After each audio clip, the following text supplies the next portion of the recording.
RM Sotheby's is the world's largest collector car auction house by total sales. They are the preeminent market maker of high-quality collector cars and collections, regardless of size or complexity. By working in partnership with the Sotheby's team and its network of 80 offices in 40 countries, RM Sotheby's has established the largest client network of any collector car auction house in the world.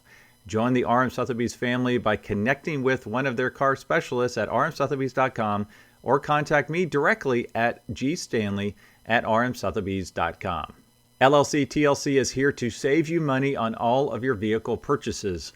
LLC TLC will permanently register your classic cars in Montana to avoid any annual renewal fees. As your registered agent, they will handle everything for you so you never have to step foot in Montana. And as a listener of this podcast, LLC TLC is offering 30% off your entire package. Simply go to llctlc.com/classic or mention this podcast when you contact LLC TLC directly. All right, I'm at Concourso Italiano with Stuart Fields, a good friend of mine, fellow judge from many shows. And I thought it would be fun for this episode to talk about the different judging styles. And what is interesting is that Stuart's judged at 3 different shows this week. Is that correct? Correct. All right, so we just finished judging at Concourso Italiano. You judged this incredible 355. So if you would, tell us a little bit about the differences in judging styles, specifically around this week, and then we'll talk about a couple others after that. Sure. I did, on Tuesday, I did the Classic Motorsports and Pacific Grove show.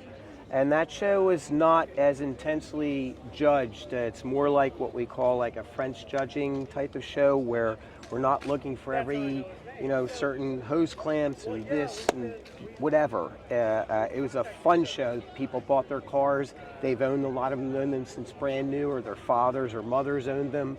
A lot of them restored the cars. So it was a real folksy, warm, not as intense, just a fun show.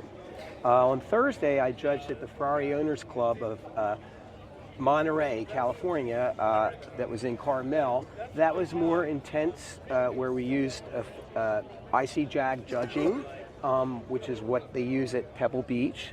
So that was more intense, as this one was also the same type of rules and judging that we used, that they use in Pebble Beach. And so more intense. The one on Tuesday, fun, more fun. They're all fun, but a little bit more intense. So let's go back to the Pacific Grove show. So okay. I'm going to walk around this car as we talk, because this is a beautiful car.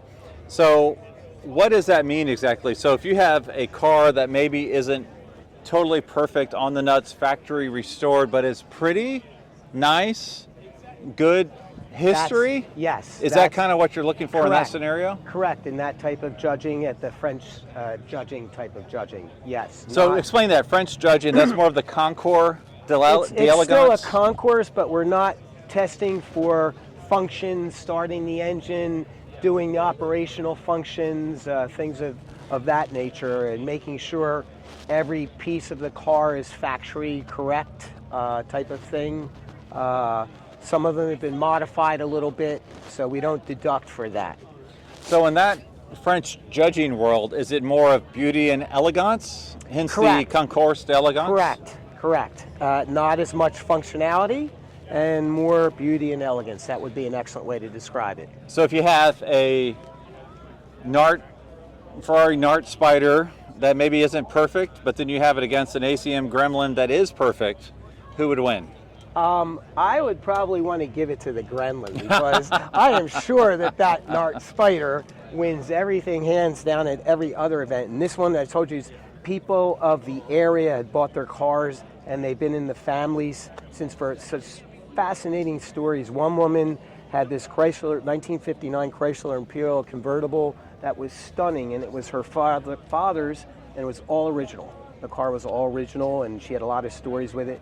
Another guy had a Carmen Ghia that he had restored that was in the family in 1956 since new, and they gave it to him at 9 years old. He was an Eagle Scout, and he restored the car himself when he was like 10, 11 years old. Oh my gosh. And stories like that. It was just a warm and fuzzy type of show, whereas this one, people are a little nervous with these type of shows because it's, it's more involved judging. So let's talk about that. You said IAC, right? Yes. What does that mean? That means these are the standards, the rules that were created to judge at Pebble Beach, where you go through parts of the car. Obviously, there's exterior, interior, and engine and chassis. So typically you have 3 judges, one for each? Correct, one for each, and we all look at the car as a group, but we all have a section, and so and then we mark whatever we see that may be incorrect. Okay, and so you did that at 2 different shows, including today? Yes, the show Ferrari Owners Club show on Thursday, and this show here today. So. And I must mention, there's another level of judging, like the Mustang Club of America or the NCRS judge, the National Corvette Restorer Society, where it is like, if this bolt is not correct underneath the undercarriage, it is a point off, right? Correct, yes, and they take like at least a couple hours, and where it's very, very involved. The Austin Healey Club, I used to own some Healeys, they're very similar, the same way, where they really super intense. At most of these meets like this, or the national meets, we have about 20 minutes to judge a car, and 3 people, and we each take, as I said, a section each, and that's it. And then we move on to the next car, and another 20 minutes for the next car, and so on and so forth. So not 2 hours to judge a car like NCRS or the Austin Healey Club. Now, is there another judging style we haven't touched on based on the different examples from this week, as well as like the NCRS, MCA? Is there another judging style that we haven't touched on? Not that I know of. Okay, me neither, so that makes sense. I know of. All right, let's talk specifically about the car behind you right now. Okay. So tell us a little bit about this car. Beautiful car. This gentleman, he said he got it from Florida, and when he got it here, he didn't inspect it or have it inspected. It didn't pass emissions in California, so they pulled the engine and did all kinds of things. He had to sink like $20,000 into it, but since then it's been perfect and beautiful, and it's a gorgeous car. All right, so tell me what's wrong with this car. I want to know, like, just one fact, something that's not totally correct, that a judge would point out that would be of benefit. This car is pretty perfect, so I don't want to say anything negative. Okay, no negative. It's a beautiful car. Beautiful car. Beautiful color combination here, yes, for sure. Very, very unique. The gentleman said, I don't know how many, but it's very rare. There are not many of them. And it's a manual. What's the color, sir, again? Rosso Metallizano. Wow. Stunning, beautiful car. Beautiful color. School of High Performance Driving. Very nice. Well, Stuart, thank you so much for your time today. I appreciate you being on the Car Podcast. I appreciate you having me, Greg. Thank you very much. Yeah, yeah.